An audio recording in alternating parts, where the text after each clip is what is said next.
Hello అండి. నమస్తే. Welcome to A B Trade Telugu. Basics of the stock market సిరీస్‌లో ఇది సెకండ్ వీడియో అండి. వీడియో స్టార్ట్ చేసే ముందు మన సబ్స్క్రైబర్స్‌కి మనము చిన్న గివ్ అవే అనౌన్స్‌మెంట్ చేసుకున్నాము.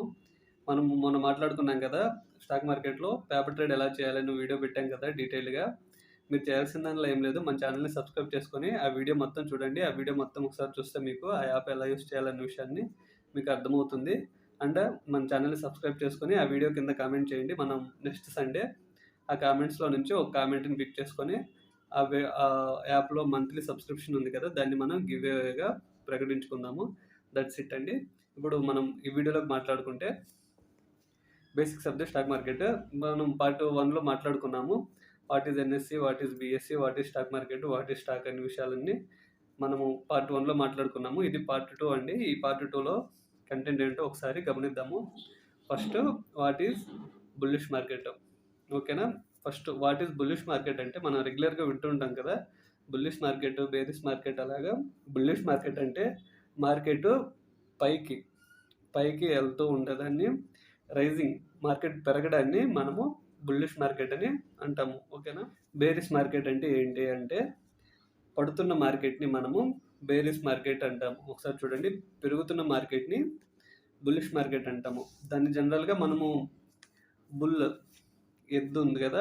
బుల్ సైన్‌తో సూచిస్తాము బుల్లిష్ మార్కెట్‌ని. అండ్ బేరిష్ మార్కెట్‌ని, పడుతున్న మార్కెట్‌ని బేరిష్ మార్కెట్ అంటాం కదా! దాన్ని మనము ఎలుగుబంటి బేరు సింబల్‌తో సూచిస్తాము.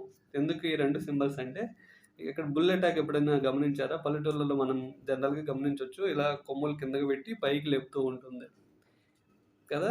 అందుకని అది మార్కెట్, అది బుల్ పైకి లేపుతూ ఉంటుంది కదా! అలాగా మార్కెట్ పైకి లేచి అలా పైకెళ్ళడాన్ని బుల్లిష్ మార్కెట్ అని అన్నారు. బేరిష్ మార్కెట్, బేరిష్ అటాక్ ఎలా ఉంటుందంటే గోర్లు పెట్టి కిందకి రొక్కుతూ ఉంటుంది. కిందకి గీరుతూ ఉంటుంది. మార్కెట్ కూడా కిందకి పడుతూ ఉంటుంది కదా! దీన్ని బేర్‌తో సూచించారు అందుకని. That's it. And what is volatility market? Volatility market అంటే షార్ప్ ఆర్ రాపిడ్ ప్రైస్ మూవ్‌మెంట్. Both up side and down side. జనరల్‌గా మనం మాట్లాడుకుంటున్నాం. జనరల్‌గా మనం గమనిస్తే ఇది వోల్టాలిటీ మార్కెట్ అంటే సింపుల్ అండి. మార్కెట్ సడెన్‌గా పైకెళ్తుంది. మళ్ళీ వెంటనే ఫాల్ అవుతుంది. మళ్ళీ పైకెళ్తుంది. మళ్ళీ ఫాల్ అవుతుంది. మళ్ళీ పైకెళ్తుంది. మళ్ళీ ఫాల్ అవుతుంది. ఎందుకు పెరుగుతుందో, ఎందుకు పడుతుంది అన్న రీజన్స్ పక్కన పెడితే మార్కెట్‌లో రాపిడ్, ఫాస్ట్‌గా పైకి మూవ్‌మెంట్ ఉంటుంది. మళ్ళీ వెంటనే కిందకి మూవ్‌మెంట్. మళ్ళీ పైకి మూవ్‌మెంట్, మళ్ళీ కిందకి మూవ్‌మెంట్ ఉంటుంది. అంటే బుల్స్‌కి, బేర్స్‌కి ఒక గట్టి స్ట్రాంగ్ ఫైట్ జరుగుతూ ఉంటుంది. దాన్ని వోల్టాలిటీ మార్కెట్ అంటాము. ఓకేనా? Next range market. Range bound market or choppy market. Range bound అంటే ఈ 2 ఒకేలా ఉంటాయి. కానీ చిన్న డిఫరెన్స్ ఏంటంటే ఇప్పుడు జనరల్‌గా నేను అబ్జర్వ్ చేసింది రేంజ్ బౌండ్ అంటే ఏంటంటే ఒక రేంజ్‌లో ఉండిపోవడం. చాపీ మార్కెట్ అన్నా కూడా రేంజ్‌లో ఉండిపోవడమే. కానీ రేంజ్ బౌండ్, చాపీకి చిన్న డిఫరెన్స్ ఏంటంటే రేంజ్ బౌండ్ మార్కెట్ అనుకోండి, ఫస్ట్ 1 అవర్ కొంచెం మార్కెట్‌లో మూవ్‌మెంట్ ఉంటుంది. ఫస్ట్ 1 అవర్ ఒక క్యాండిల్ ఏసిందనుకోండి మార్కెట్. నెక్స్ట్ మార్కెట్ ఉంటుంది కదా! ఫస్ట్ 1 అవర్ తర్వాత మార్కెట్. అదంతా ఈ 1 అవర్ క్యాండిల్ లోపలే దీన్ని రేంజ్‌లోనే ఉండిపోతది. ఓకేనా? దీన్ని మనము రేంజ్ బౌండ్ మార్కెట్ అంటాము జనరల్‌గా. 2 మనం బయట వింటూ ఉంటే 2 సేమ్ లాగే ఉంటాయి. కానీ చిన్న డిఫరెన్స్ ఇది. ఏంటంటే రేంజ్ బౌండ్ మార్కెట్‌లో ఫస్ట్ 1 అవర్ క్యాండిల్ ఉంటది కదా! ఈ ఫస్ట్ 1 అవర్ క్యాండిల్ మధ్యలోనే మార్కెట్ ఇంకా డే మొత్తం ఉండిపోయిద్ది. ఓకేనా? ఈ రేంజ్‌లో మార్కెట్ ఉండిపోయిద్ది. దీన్ని రేంజ్ బౌండ్ మార్కెట్ అంటాము. చాపీ మార్కెట్ అంటే ఏం లేదు. ఇంకో చాపీ మార్కెట్‌కి చిన్న ఎగ్జాంపుల్ ఏంటంటే మార్కెట్ ఇలా పెరుగుతూ ఉంటుంది. ఒక మార్కెట్‌లో ఒక మూవ్‌మెంట్ ఉంటుంది. ఒక మూవ్‌మెంట్ ఉన్న తర్వాత మార్కెట్ ఇంకా ఇక్కడే చిన్న రేంజ్ ఒకటి క్రియేట్ చేసుకొని ఈ రేంజ్‌లోనే ఒక గంట కంటే ఎక్కువ సేపు ఉంటది. ఓకేనా? ఒక గంట సేపు ఇక్కడిక్కడే మార్కెట్ ఇలా ఉండిపోవడాన్ని చాపీ మార్కెట్. పెద్ద మూవ్‌మెంట్ ఏమి ఉండదు. ఒక 50 పాయింట్స్ రేంజ్‌లోనే ఫస్ట్ మార్కెట్‌లో మూవ్‌మెంట్ ఉంటుంది. తర్వాత ఒక చిన్న రేంజ్‌లో మార్కెట్ అలా ఇరుక్కుపోతది. దీన్ని చాపీ మార్కెట్ అంటాం. ఈ చాపీ మార్కెట్ ఎప్పుడు మనం అబ్జర్వ్ చేయొచ్చంటే ఈ ఎక్స్‌పైరీ డేస్ ఉన్నాయి గదా! 11, 15 తర్వాత ఈ చాపీ మార్కెట్స్‌ని మనం బాగా అబ్జర్వ్ చేయొచ్చు. ఎందుకంటే ఈ చాపీ మార్కెట్ వల్ల మార్కెట్‌లో మార్కెట్ ప్రైస్ ఉంటది గదా! ఇప్పుడు ఆప్షన్ ప్రైస్ ఉంటది గదా!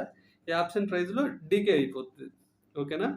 మార్కెట్ చిన్నగా ఒకవేళ చిన్న క్యాండిల్స్ ఇలా పెరుగుతూ ఉన్నా కూడా మార్కెట్ అప్పుడు ఎక్స్‌పైరీ అప్పుడు ఆ ఎక్స్‌పైరీ ఆప్షన్స్‌లలో మూవ్‌మెంట్ ఉండదు. ఎందుకు? డీకే. ఒక ర్యాపిడ్ మూవ్‌మెంట్ ఏమి ఉండదు. ఓకేనా? ఇలా ర్యాపిడ్ మూవ్‌మెంట్ ఏమి ఉండదు.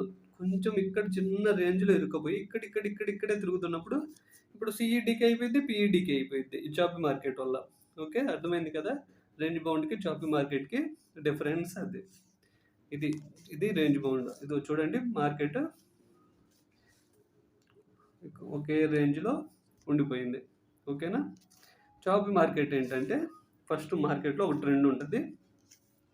కొంచెం మార్కెట్‌లో మూవ్‌మెంట్ ఉన్న తర్వాత ఆ మూవ్‌మెంట్ ఉన్న తర్వాత ఇంకా ఇక్కడే మార్కెట్ ఇరుక్కుపోతది. ఈ ఇరుక్కుపోవడం వల్ల ఏమవుతదంటే మార్కెట్‌లో డీకే అయిపోతది. దట్స్ ఇట్ అండి. సింపుల్. ఇప్పుడు నెక్స్ట్ వీడియోలో మనం ఏం మాట్లాడుకుందామంటే ట్రేడింగ్ సెగ్మెంట్స్.